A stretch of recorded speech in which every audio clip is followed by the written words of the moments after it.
thank you to all those who are able to hang out, who stayed through the fantastic keynote speaker, and now for the panel. And thank you to all the new faces that are in the booth. We filled the room right back up, which is exactly what we like to see. I'm going to go ahead and introduce our panelists, and then each panelist will get about 10 minutes or so to talk, and then we will have a little bit of time for question and answer afterwards. I have panelists in a certain order. We can go in any from right to left as after I introduce us, okay? So as I introduce you, if you could just kind of say hi to the audience so that our audience can put a face with the name. On the poster for the event, we will start with Corey Ring, coming to us from the U.S. El Salvador sister cities, also representing the Democratic Socialists in Sacramento. We also have Mariana Rivera from the Zapatista Coalition of Sacramento.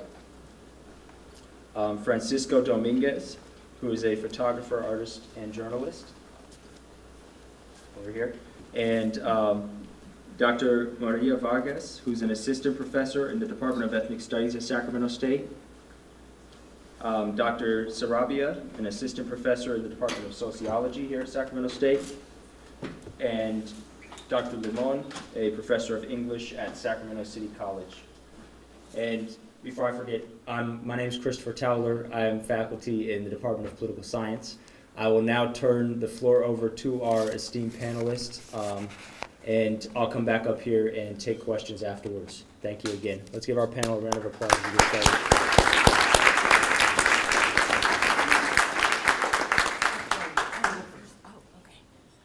Cool, I get to go first.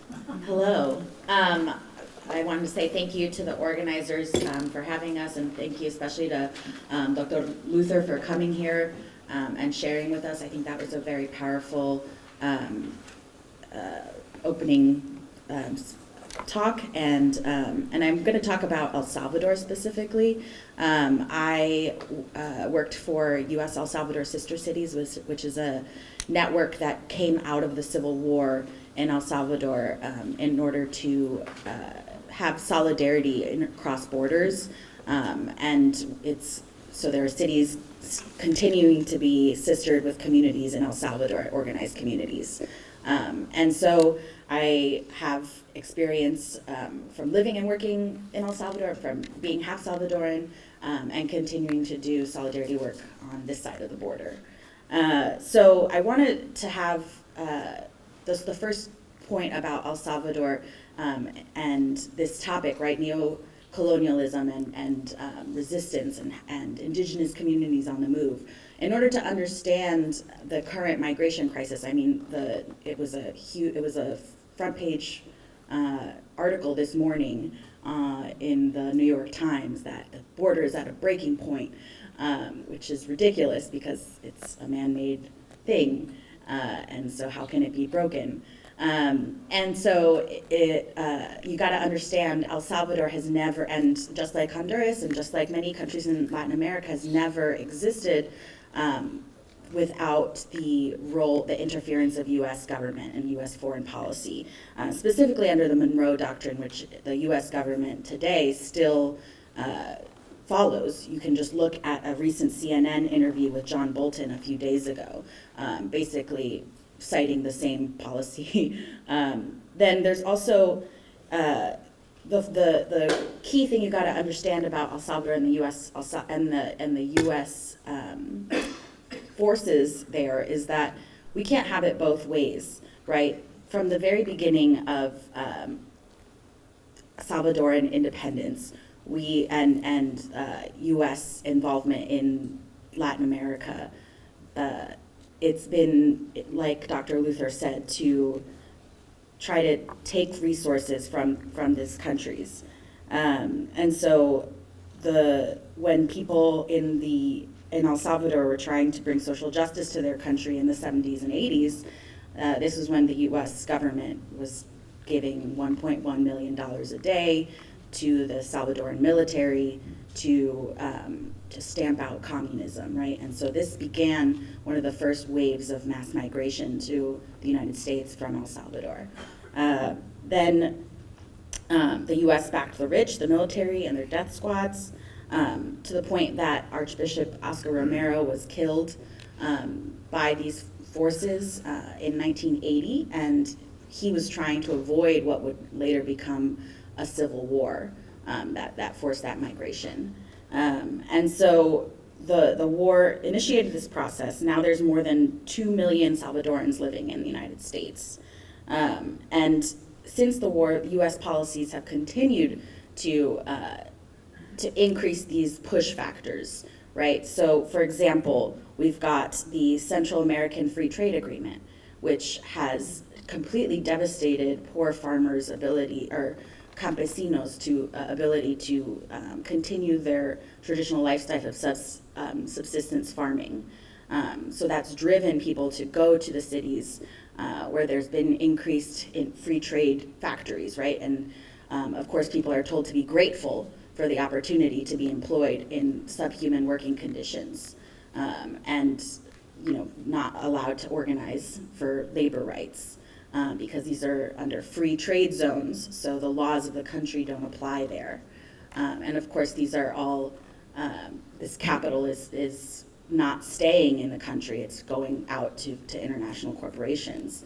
And so this is just one example, and it's not tied just to El Salvador, right? We see it all over Central America and Latin America.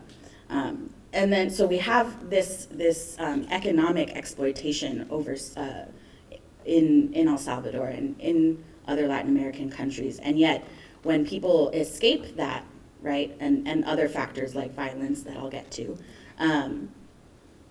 we deny legitimate claims of asylum here. And so we can't continue to have it both ways, right? We are constantly trying to deter immigration, as if a more militarized border is gonna stop this, right? Without really interrogating the root causes and the historical causes of this migration path. And so the legalization of asylum needs to happen, but people also need to understand how our foreign policy impacts our domestic experiences here, right? It's all tied. You can't have one without the other. And so when Salvadorans are coming to the United States, they're being pushed by a myriad of forces, right? So you've got the economic forces, but you've also got family connections. So it's a pull factor, right? And then you've got the gangs. And the gangs also have a U.S. Connection. And the gangs are also a particularly Salvadoran phenomenon because of how they were born in LA, and with, when people are feeling marginalized, they join groups, right? And so that's what one of the gangs were. It was a reclamation of space and identity.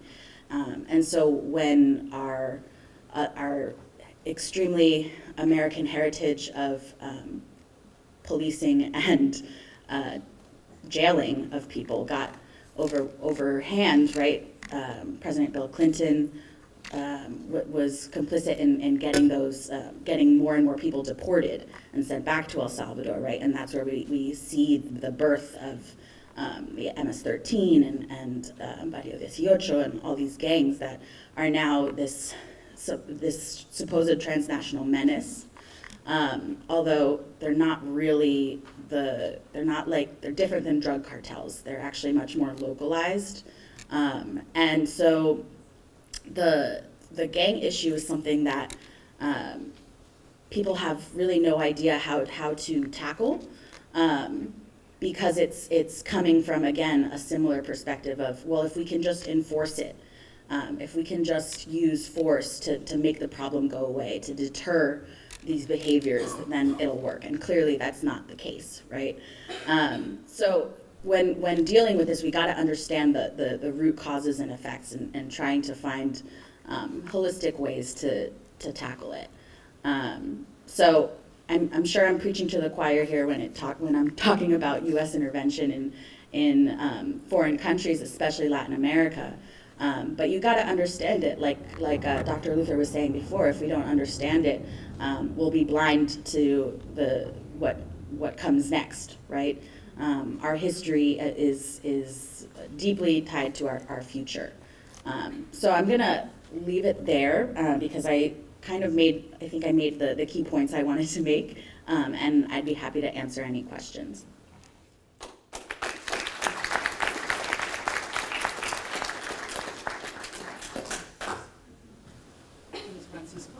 I'll just sneak back in here. Next, we're going to hear from Mariana Rivera from the Zapatista Coalition. You want to just hear? Yeah. Thank you. Good afternoon. Buenas tardes. I'm Mariana. I'm part of the Zapatista Solidarity Coalition for 25 years and 2 months. We started doing this work right away. We didn't have internet yet back then, just barely. But we did have a fax, and somebody faxed us the first declaration of war on January 1st, 1994. We got it, and I know my husband and I went home and we translated it, and by the next day it was around the world in English. I remember that. That was our first little aportación, our first little participation.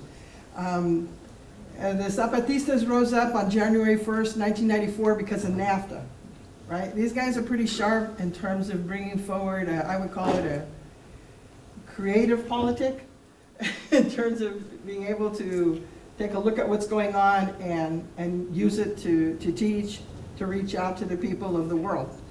So the Zapatistas organized for many years.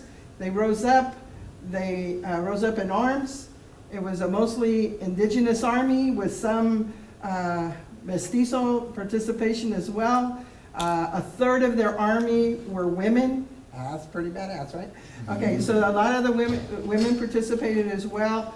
And they fought. There was a break. They had a break. The government's okay, we won't do this, because there was so much response around the world in terms of solidarity.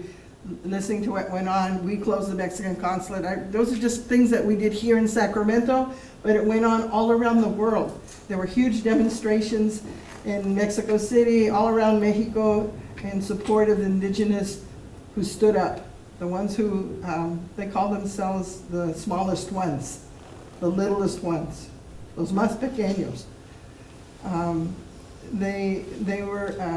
They suffered from, I was looking back at that first declaration, and they were fighting for housing, for land, for work, for healthcare, for food, for education, for justice, for dignity. All of those things that are like, I think Mario always says it's in the International Declaration of Human Rights. All those basic necessities, okay? So that's who they were.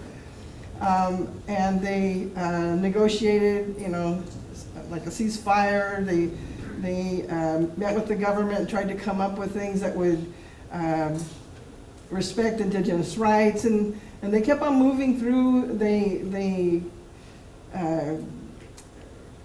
had this kind of military structure, but they were also led by their communities.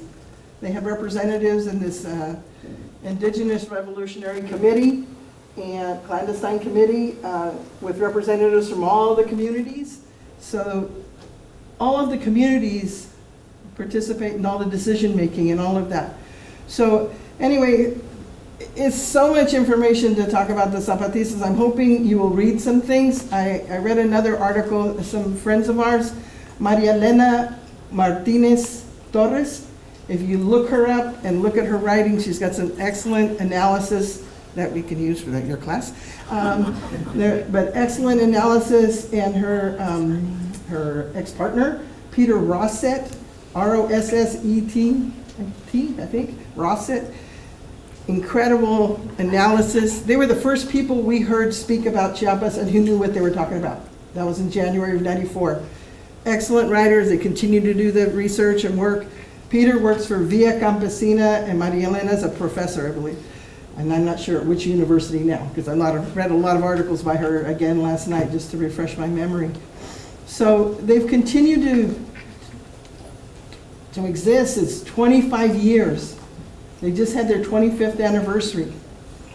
That's a long time, that they've been up. And they've been, they created what they wanted to, create. They have housing, they have work, they have their own government, they have an autonomous structure. In all those different little communities, they have their own, what they say goes, ¿verdad? El pueblo manda, right? They run stuff. And so, as I was looking at this and thinking of, I never use the word colonization or colonialism. I don't think of it that way, I guess. And so I was, what are they talking? Okay, I know what they're talking about, but I look at it as neoliberalism, the kind of capitalist system that exists right now around the world. That system exists in Mexico, and that's what they're confronting. And everybody's really excited right now because there's a new president in Mexico, AMLO, right? López Obrador, the new president, he's going to be the good guy. He's going to be the left government. And the words that come out from him sound like it's going to be a progressive government. So it gives you hope. And, we're always critical of everything, but it made us have hope, only a little bit, still with that reservation behind it.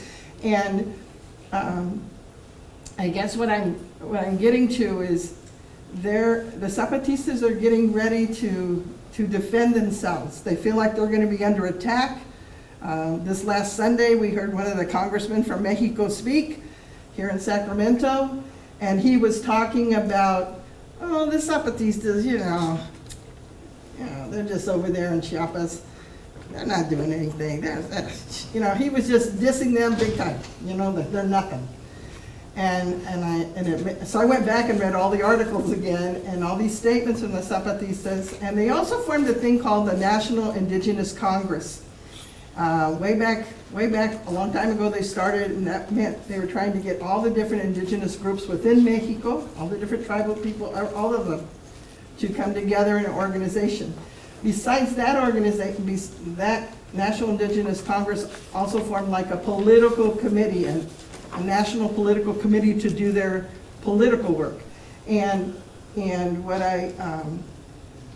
what they're coming, I just read through all their statements last night and this morning, and they're really clear that they feel like they're going to be attacked. And the things that they're worried about are the following.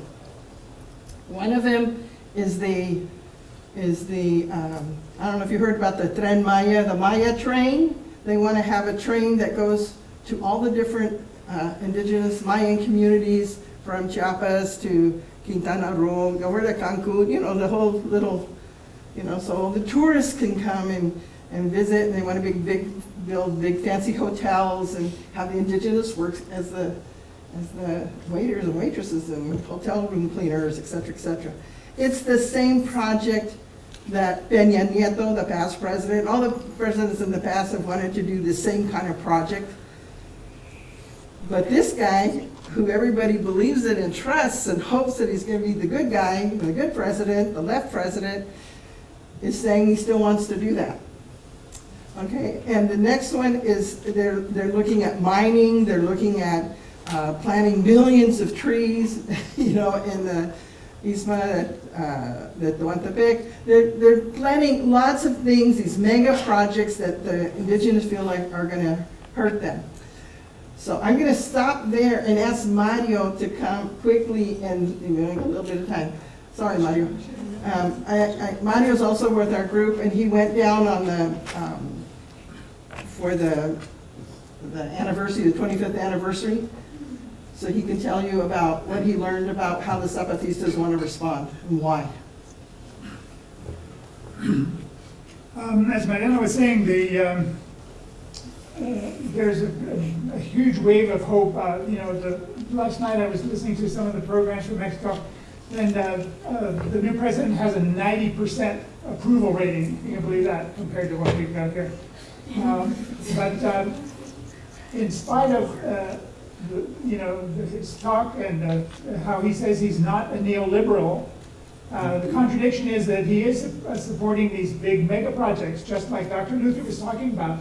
This Maya train is a series of hotels, resorts, et cetera, that are going to come and displace indigenous peoples. And another big project is a big trans-isthmus across the Isthmus of Panama. The Mexico, there's that little skinny part down in Mexico that they're planning on building huge rail lines across. So I don't know if you know the new big cargo ships that come from China and stuff, they won't go through the Panama Canal. They're so gigantic. And so there's been talk about another canal. But instead of a canal, they're just trying to build a rail shipment to just bring traffic across. So again, the Zapatistas, who, as Mariana said, have been struggling for actually 35 years, because in secret they organized in this hidden, forgotten part of Mexico, 10 years underground in secret before they declared war on the government and sent out the declaration that Mariana talked about. And they feel, and their leader was very, very outspoken at the anniversary celebration on January 1st, that it just hit me in the heart, because in a sense, I feel like we in the United States are in the same position. He was saying, why is it that after all we've done, all we've reached out and asked, they've traveled all over Mexico, they've gone around the world to different places, why is it that they're still kind of isolated, they're still harassed by the government, they're still attacked by paramilitaries? When will the people rise up and realize that, as Dr. Luther says, we have to feel the pain of others and do something about it? Thank you.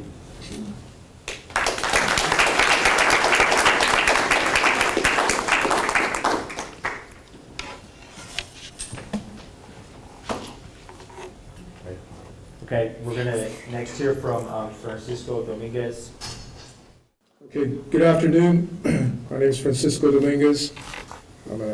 I brought some photos to show you guys today.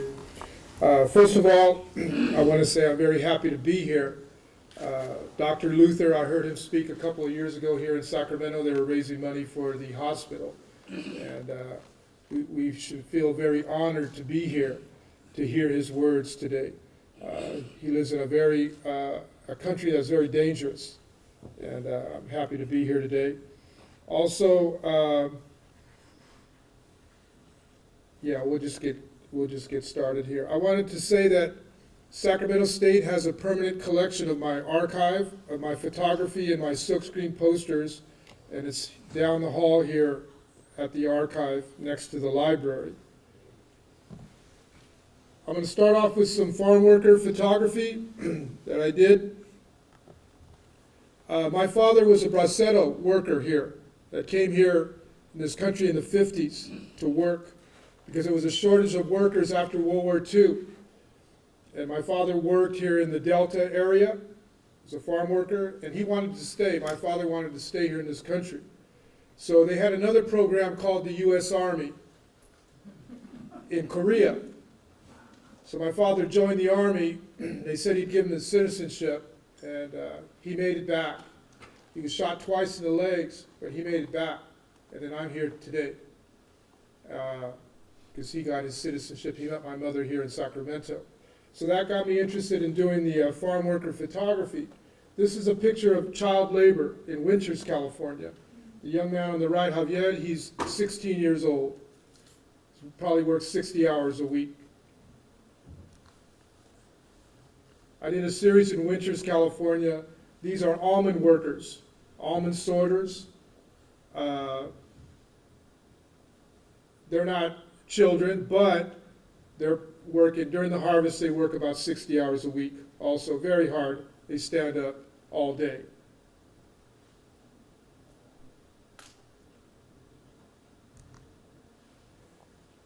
These are some photos from the border. This is the old border fence. This is San Isidro, Mexico on the other side, Pacific Ocean. Now there's a triple fence there. This picture was done, I think, in 2003. That's one of the things that you need to understand about the immigration situation. It's been going on for a long time. That's why I'm talking about the Bracero program. Okay, this didn't happen a year ago, 2 years ago. It goes way back. President Bush, Clinton, all of them. So now there's a triple fence there. This is a Border Patrol station in Douglas, Arizona.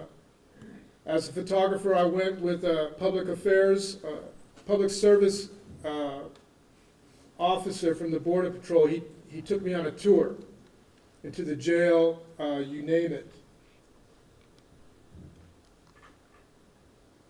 In 1990, I went to Guatemala. And first, our group, we stopped in Chiapas to the refugee camps. And just the complete sadness of the situation. People living in the mountains with virtually nothing. I asked them, how come you're not wearing your beautiful clothing? They said, because this is not our country. They said, we have it packed up, but when we go home, then we'll put it back on. This is not our country. So from there, the Mexican government told them that they just couldn't stay there forever, that they had to become Mexican citizens or go back to Guatemala. A lot came here, or they went to Canada or to Europe because of the genocide that was taking place. 300,000 Guatemalan citizens were killed by their own government, with the complicity of our government also.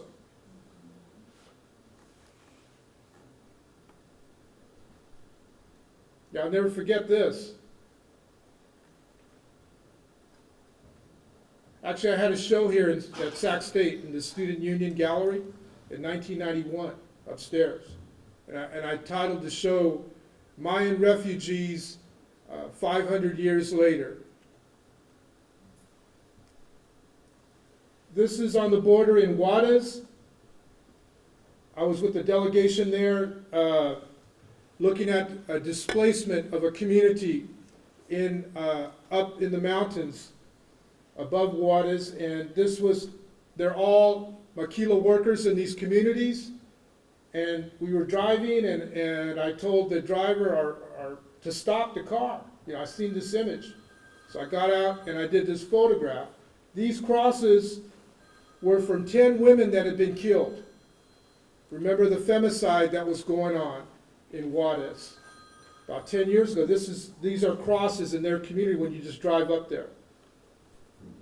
So the border is a very interesting place. It's kind of a coming together of a lot of different cultures, because people have moved to the border from all over Mexico to work in these factories, from other countries also, from Central America, because there's work there.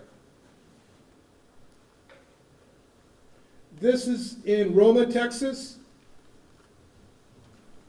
They have, the Border Patrol, they have these mobile stations that they hook onto their vehicles, and they drive, and then they set up above the river with lights at night. They even have boats in there. There's blimps.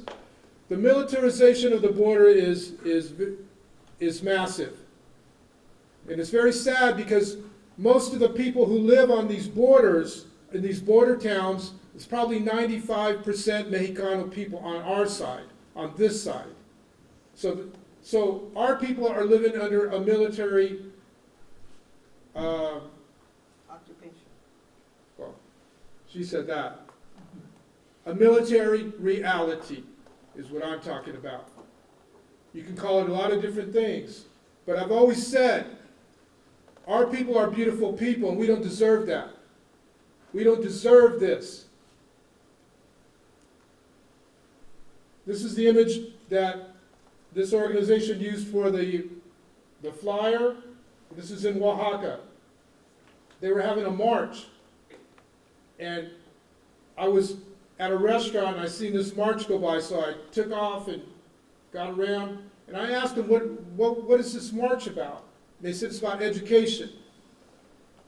That they're marching because they want books in their schools. Books!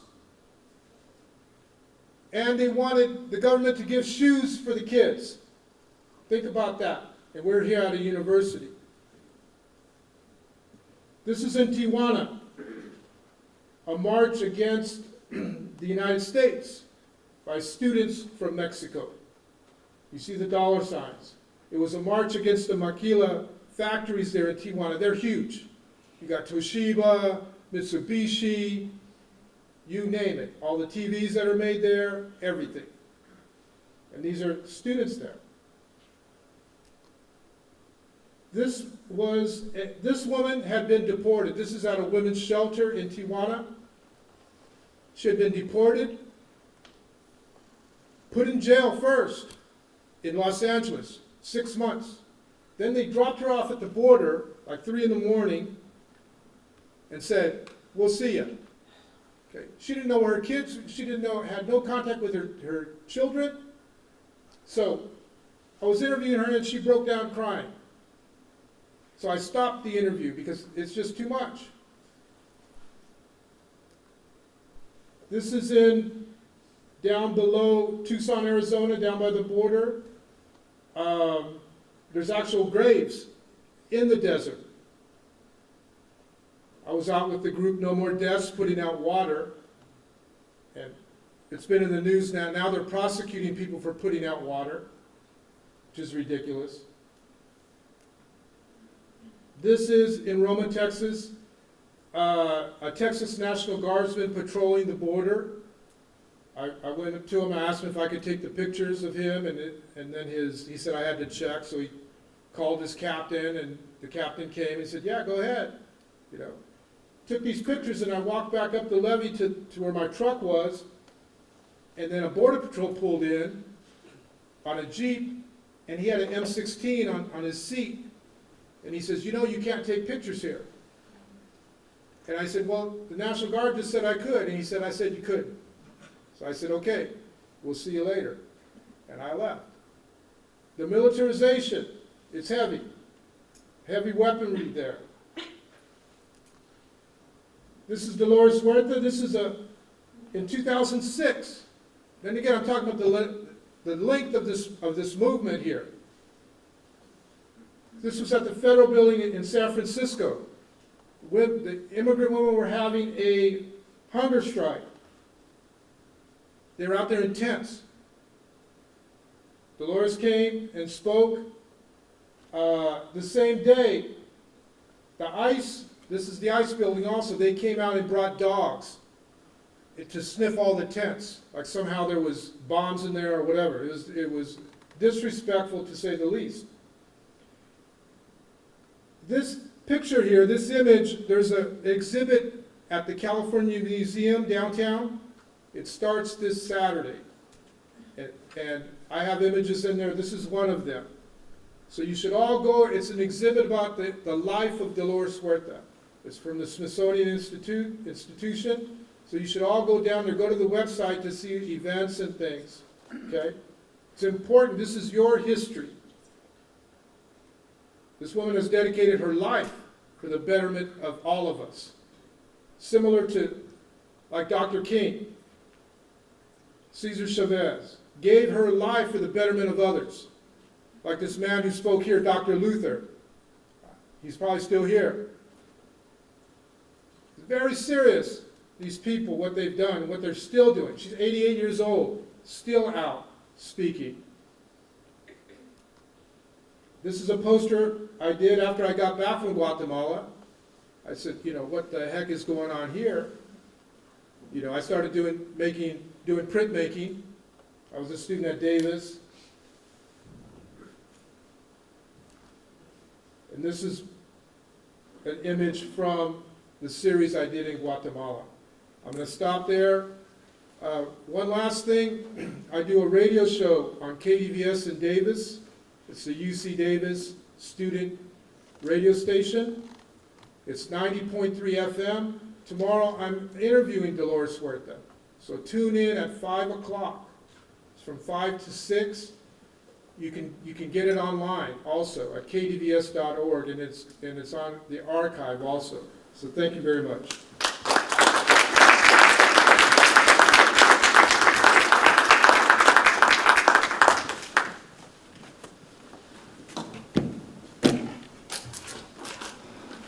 Next, we're going to hear from Dr. Vargas. My name is Maria Elena Vargas. I am an assistant professor in the Department of Ethnic Studies. I will be speaking about Guatemala. And I'm honored to be here with everyone, this panel, activists and scholars, and I'm also extremely inspired by Dr. Luther's talk. Okay. Claudia Patricia Gómez González, Jacqueline Amey Rosemary Cal Maquis, Felipe Alonso Gómez. These are the names of Mayan migrant youth from Guatemala who were killed by Border Patrol or died under their custody. Claudia was 20 years old when a CPB agent killed her on May 23, 2018 in Rio Grande, Texas. Her case made national news because Marta Martinez, a witness, recorded the deadly encounter where she can be heard screaming at the agent, "Why do you mistreat them? Why did you shoot the girl? You killed the girl. I saw you with the gun." Claudia was killed with a bullet to the head. Martinez posted the video on her Facebook, causing it to go viral and challenging the CPB's initial account of the shooting. Claudia was buried in her hometown of San Juan Ostuncalco, Quetzaltenango, where her family and larger Mayan Mam community mourned her loss. In interviews with her mother, Lidia González Vázquez cries for justice for her daughter and has many questions that the CPB and the FBI have left unanswered, referring only to a, quote, ongoing investigation. Jacqueline, who was only 7 years old, died on December 8th from septic shock and cardiac arrest. Felipe, a tender 8-year-old, died shortly after on Christmas Eve. Both children were under the custody of Border Patrol at the time of death. Jacqueline, who was from San Antonio Se Cortés, Alta Verapaz, belonged to the Mayan Quechí community. Felipe was from Yalamboch, Huehuetenango, and was part of the Mayan Chuj community. Both children were traveling with their fathers, who turned themselves into Border Patrol agents, and shortly after the children fell ill and experienced negligence in medical care, leading to their deaths. Claudia, Jacqueline, and Felipe all belong to disenfranchised and impoverished Mayan communities located in the rural western and northern highlands of Guatemala. The Mam, Quechí, and Chuj share Guatemala's shameful genocide legacy. The internal armed conflict, known as the longest and bloodiest civil war in Central America, started in 1960 and ended in 1996, claiming the lives of 200,000 people. 83% of those victims were Mayan, and 17% non-indigenous. According to forensic anthropologists, the Civil War consisted of 2 overlapping campaigns, best characterized as rural and urban. The urban campaign targeted union leaders and student activists who were captured by death squads and illegally detained. Many of these victims experienced excruciating torture aimed at extracting information from them to use against the revolutionary movement. And most of these people were the Ladino, right, the non-indigenous urban guerrilleros. The peak of the urban campaign occurred during General Lucas Garcia regime, where the rate of violent deaths that were pronounced dead at the scene rose to 25% above normal in the period of 1978 through 1983.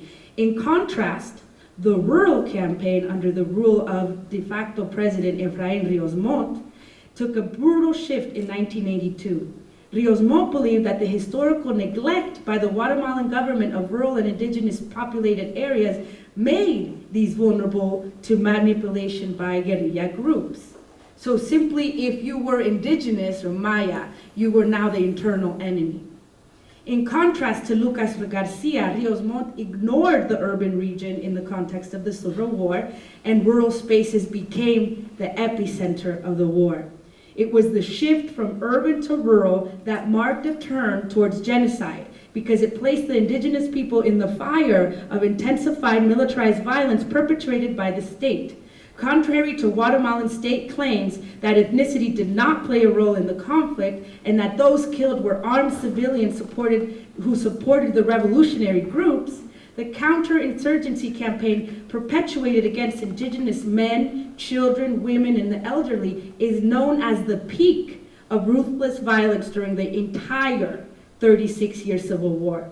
In the 2013 genocide case, which is the first of its kind to be held in the domestic court in Guatemala, former President Efraín Ríos Montt was found guilty of acting as the intellectual that ordered the military to commit 11 massacres and kill over 1,771 Ichil Mayans living in the western highlands.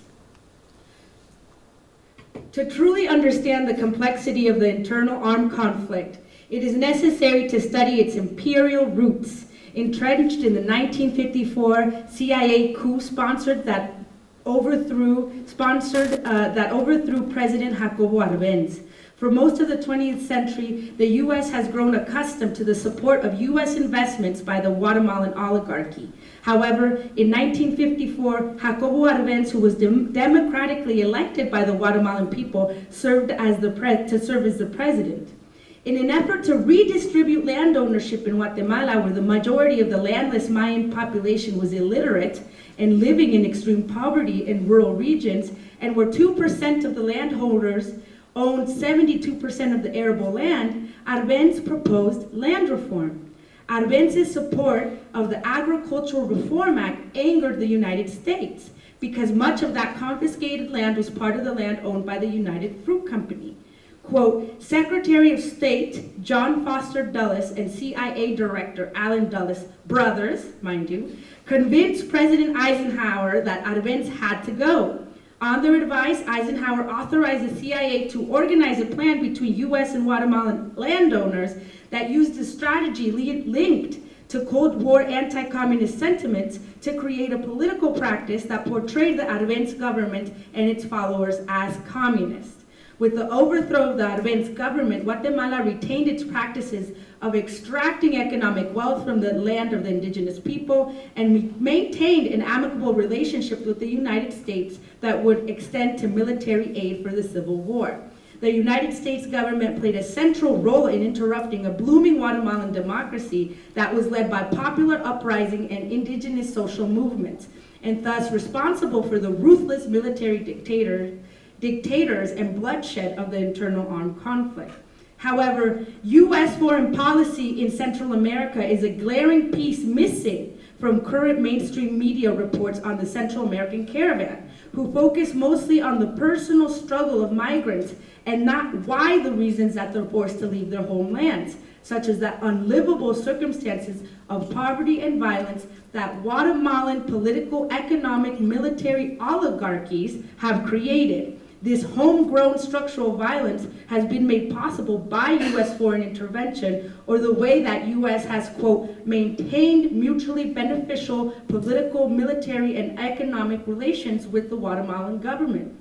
End of quote. These insidious relationships have historically enabled U.S. foreign intervention in Central America that continuously interrupts any semblance of democracy and implants military regimes that serve their white supremacy and capitalist interests.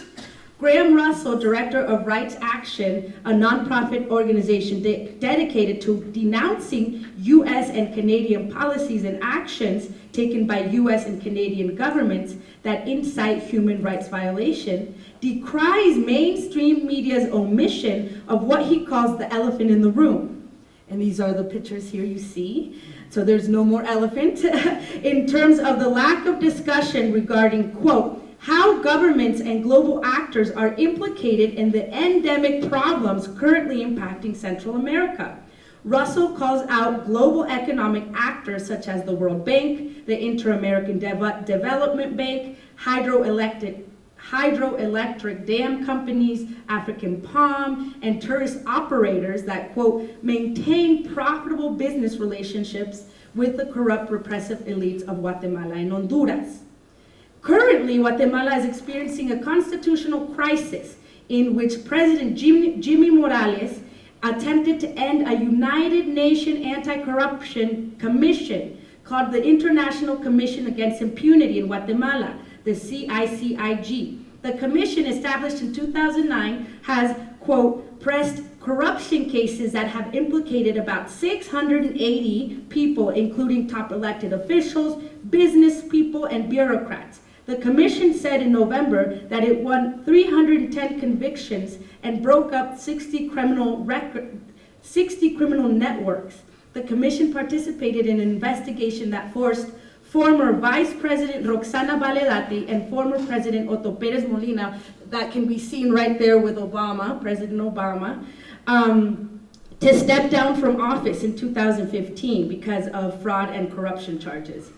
End of quote. On January 8th, the Guatemalan Constitutional Court overruled, so this is just all happening right now, overruled Morales. However, the president struck back by proposing a reform that would grant amnesty to military officials accused of human rights crimes during the Civil War. The reform, known as amnesty law, would, quote, result in the immediate release of dozens of convicted war criminals responsible of the most heinous crimes against humanity unimaginable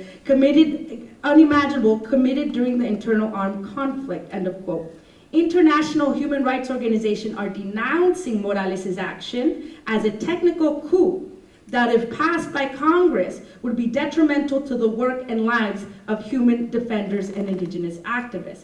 And back to Jacqueline, Claudia, and Felipe, right? There's no justice for them in their homeland, nor, right, in the United States. Thank you.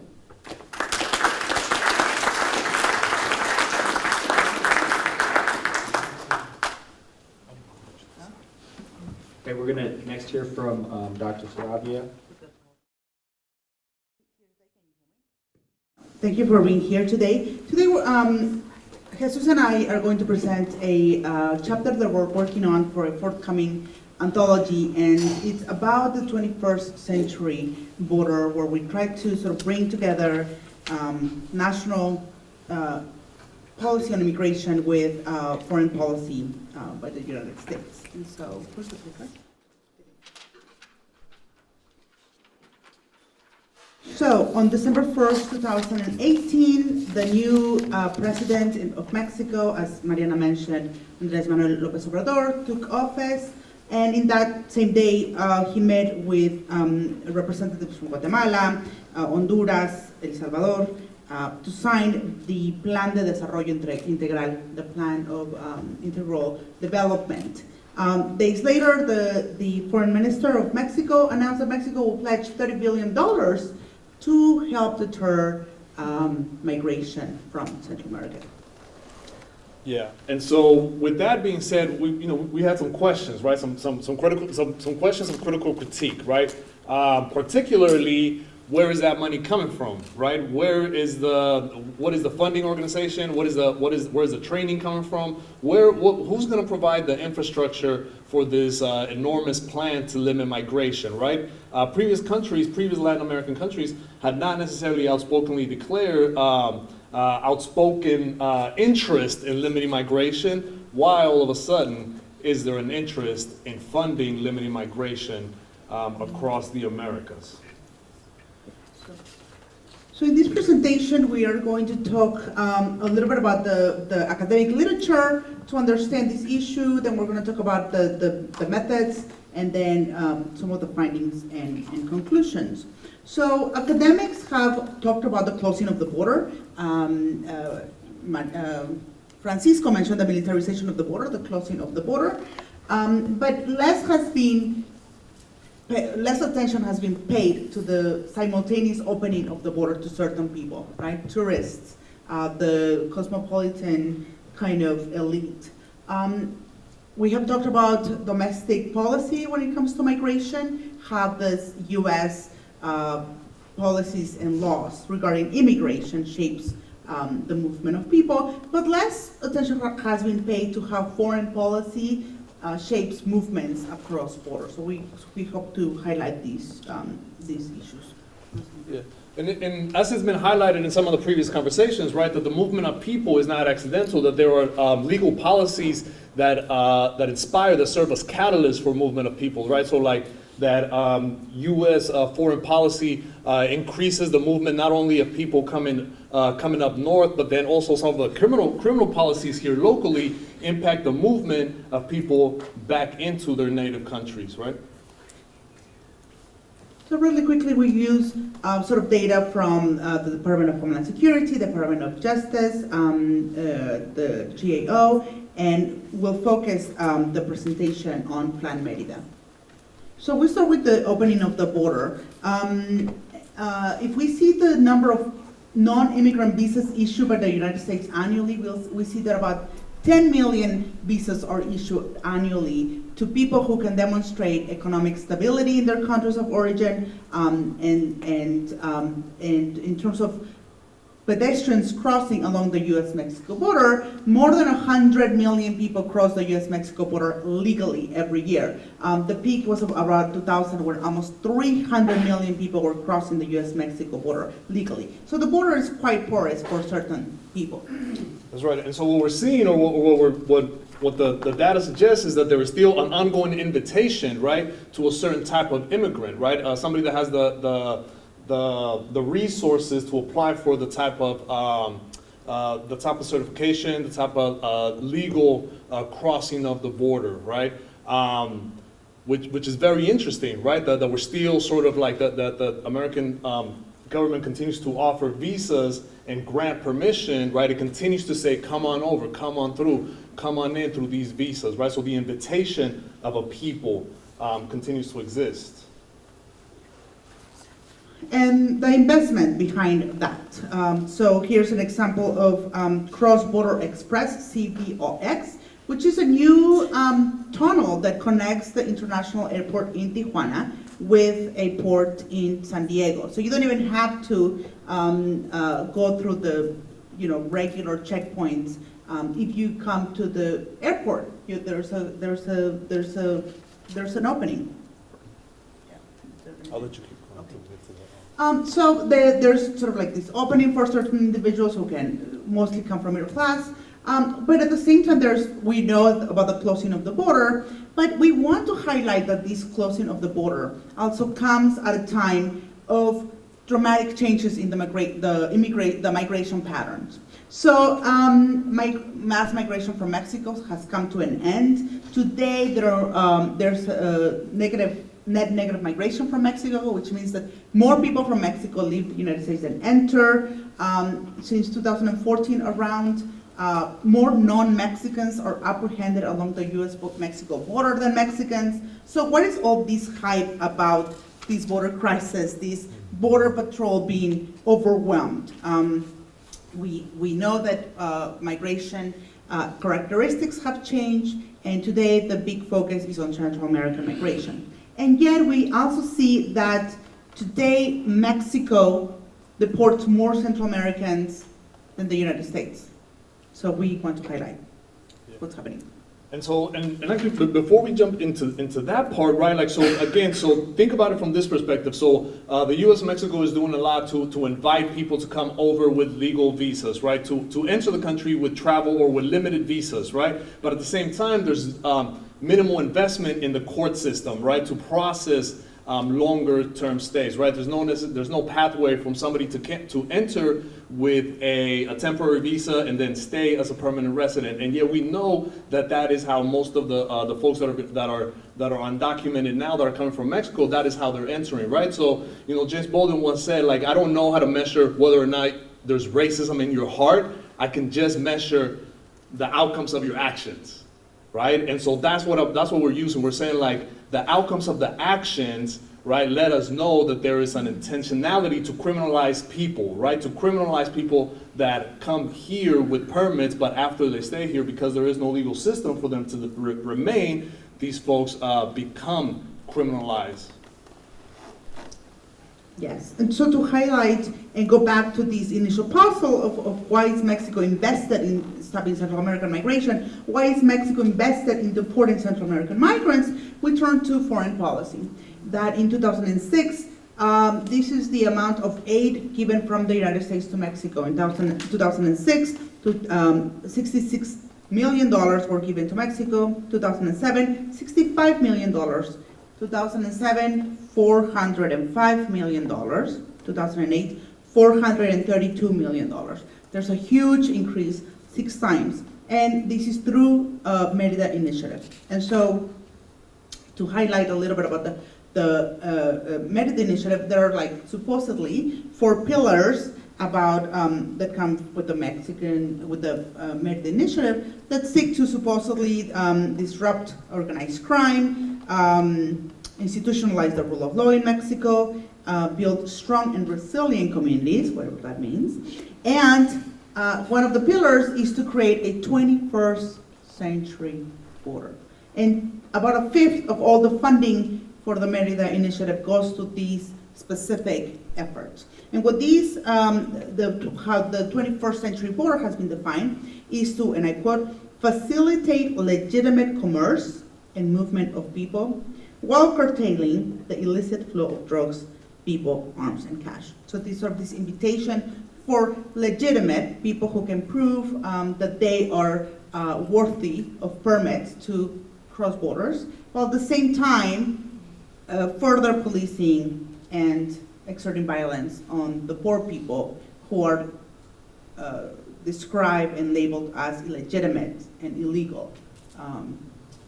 And so what we're seeing is that it's doing is that the Merida project is allowing, under these premises, the U.S. to go into Mexico, not only provide funding, but also provide training on infrastructure, right? So provide training, pretty much create similar patterns of policing that the U.S. enforces here, right? So ICE entering Mexico, creating an ICE-like agency within Mexico so that Mexico can then enforce really immigration policies from the U.S. down, right? Or the values, not really the policies, but the values, right? There's sort of like white supremacist, imperialistic, market-driven, capitalistic values, right? Not necessarily political, meaning because the laws themselves in the U.S. would allow for folks from Central America to apply for legal asylum, but instead, rather than allowing folks to come here, the U.S. is stopping people in Mexico through training, through funding of the Mexican government. Yes, and so we sort of make the argument in this chapter that there's sort of the trapping of the poor, right? Even though apprehensions have gone down, and in part it's sort of this issue that Jesus touched on, that most people who enter the country unauthorized, or they come authorized with visas or temporary permits and then overstay. So less people are coming really unauthorized. There's a decrease, but at the same time there's a dramatic increase. That hasn't stopped. The staffing of Border Patrol, the budget for Border Patrol has not slowed down. And we hear Mr. Trump, right, demanding a wall, even though we know again that most people don't come unauthorized. And the last data is sort of this issue that Jesus touched on, sort of like where the funding is going. Most of it, the orange is Border Patrol, the blue is ICE, so sort of policing at the border, policing within the United States, and the red are sort of funding for courts. So there's no way to move people from these temporary permits to a more permanent status, and those people who are coming to the border who need to go through the court system because they're applying for asylum, there are just no resources. Yeah.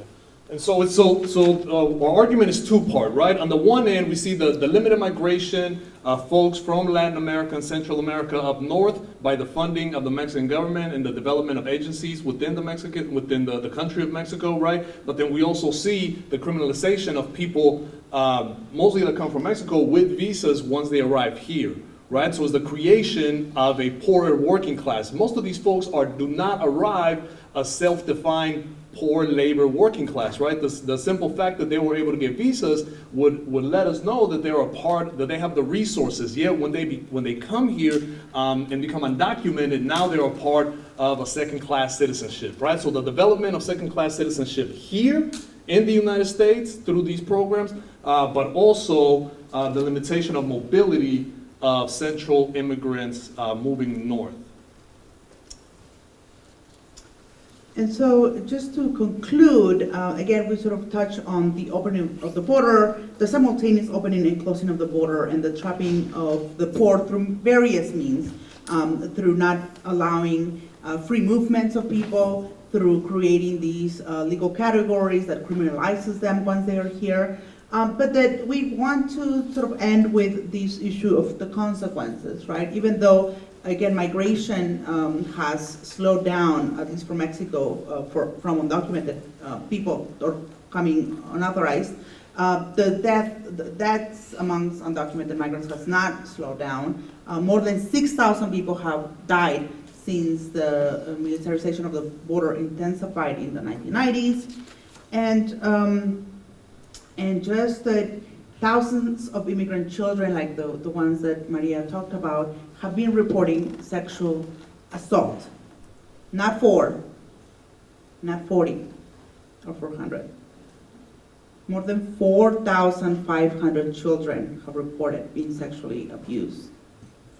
And the response of our government, of the United States government, is to say we're not responsible for the actions of staff. And so that, obviously we want to highlight this, right? But we also want to highlight and invite for critical thought and critical perspective that while popular discourse is being focused on the creation of a border wall, right? Like, while that's part of popular mainstream discourse, right? And I'm not saying that that's not an important part, that what we're seeing is that through the processes is that the wall is now, it's not about the wall between the US and Mexico, but instead the creation of the nation of Mexico as itself being the wall, right? Turning a country into a wall, turning a country into a border, right? Expanding the border and all of the crimes that happen at the border, all of the violence that happens at the border, right? And it continues to be funded through public dollars, continues to be expanded through US sanctioned training. Thank you. Thank you.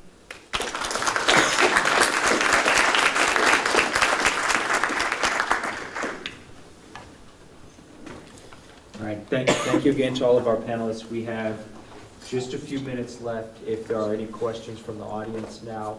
And then after we finish our question and answer session, we'd like to invite everyone to stay for a reception afterwards. There'll be some food and refreshments provided, as well as enjoying the art next door. Are there any questions? Anyone have anything they want to ask the panel?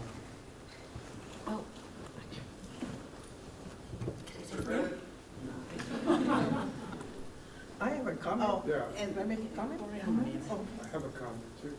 I'll give it back to the panel then. Yeah. You can go back down. Yes, real quick. One of the things I've been covering on my radio show in Davis is the YOLO Juvenile Detention Center in Woodland, California, which Health and Human Services has contracted with the Yolo County Juvenile Hall to house immigrant youth from Central America. There was an LA Times article that came out last week talking that, Attorney General Becerra did a report on, specifically on that, and documented the abuses that are taking place. And this is right here in our own backyard here in Woodland, where it has already been documented that they have been forcibly drugging those youth with psychotropic drugs, saying that they're crazy and depressed, so they're going to drug them, and they're suicidal. They're also, in this report, it said they were reports of some of the kids being beaten by the guards, So this is happening today, and it's just outrageous amongst everything else that's going on. So keep your ears open to this one, because this has been going on for 11 years there. This center has been opened up for, it's the last 11 years, and they just, Yolo County has just voted to get more money from the federal government to expand, to hire 9 more people. So that's infrastructure. So they're saying they're gonna build the best immigrant detention center for youth in the United States, right here in our backyard. Hi, so I wanted to highlight one quick thing about really seeing indigenous communities that are that we were talking about today from Central America that are migrating north, as really centering them as frontline communities in the climate change moment that we're in. These are communities that were already at the front lines of intense extractivism, extractive-based economic models. And so, that over a long period of time has intensified the effects of what we're seeing as climate change. And so the folks, I mentioned that, the foreign policy like the North American Free Trade Agreement or the Central American Free Trade Agreement, how they disproportionately affected poor subsistence farmers. Well, those farmers that were able to to withstand that those economic oppressions are not really able to withstand the climate change patterns that make it extremely difficult to continue living off of the land. And so the migration that we're seeing is also based on climate change. And so we really need to center indigenous communities when we talk about migration, when we talk about climate change and responses to climate change, because I think we're at a point where it's too late to stop it, where we really need to, how are we going to adapt to it? And then I also wanted to point out how interesting the indigenous communities are positioned politically in Central and Latin America as anti-extractivist activists, and how sometimes that puts them on the opposite sides of the supposedly progressive governments that need indigenous communities in their coalitions on their rise to power. And so when leftist countries fail, or leftist governments fail to move beyond an extractivist economic model, this is when the political project of the left begins to fracture. And so it's extremely critical that we see a response to climate change, not just in the United States, but throughout Latin America as a way to fundamentally change our economic models in relation to raw material and human capital.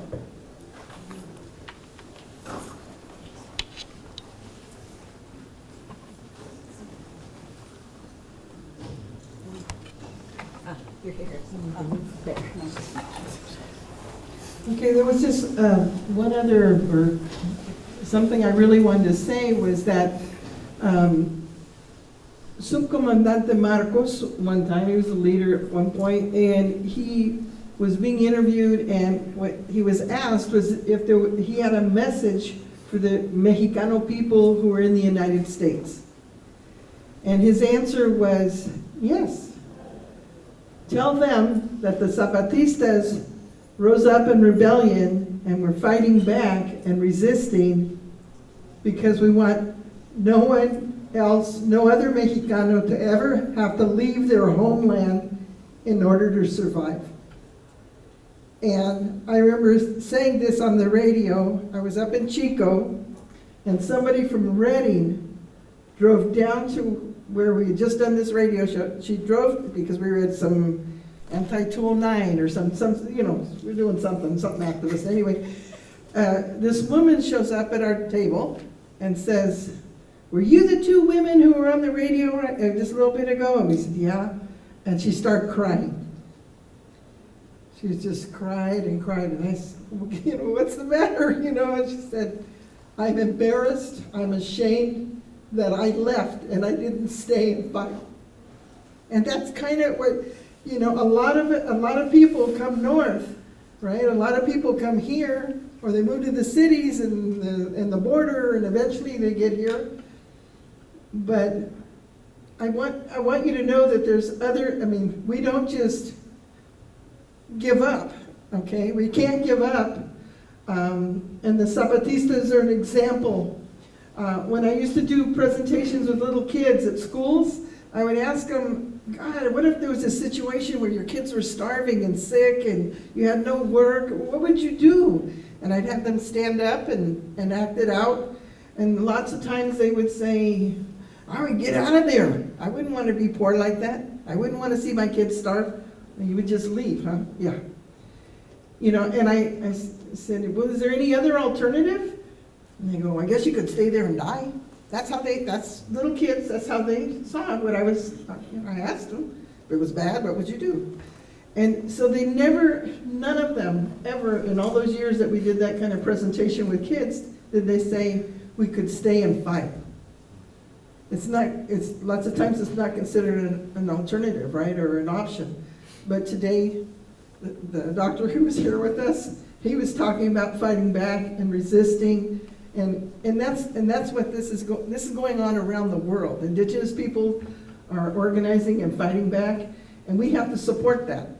And you know, our little solidarity group, we did a lot of things to support their movement. I think, you know, I remember working on this in Salvador, Nicaragua, all of those things. You know, if you grow up as an activist and you're thinking about what's going on in the world, your heart leads you to participate and do something about it.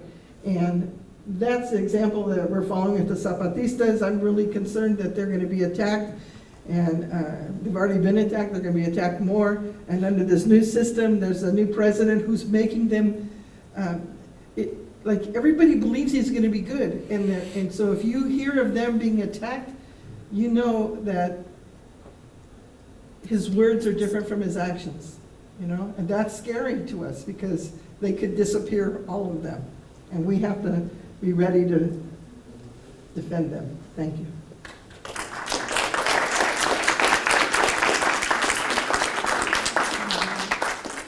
That's going to conclude the panel. Could we give one more round of applause for all of our panelists? Thank you so much for coming. Hopefully, many of you can hang out for the reception as well and have some great conversations. Thank you.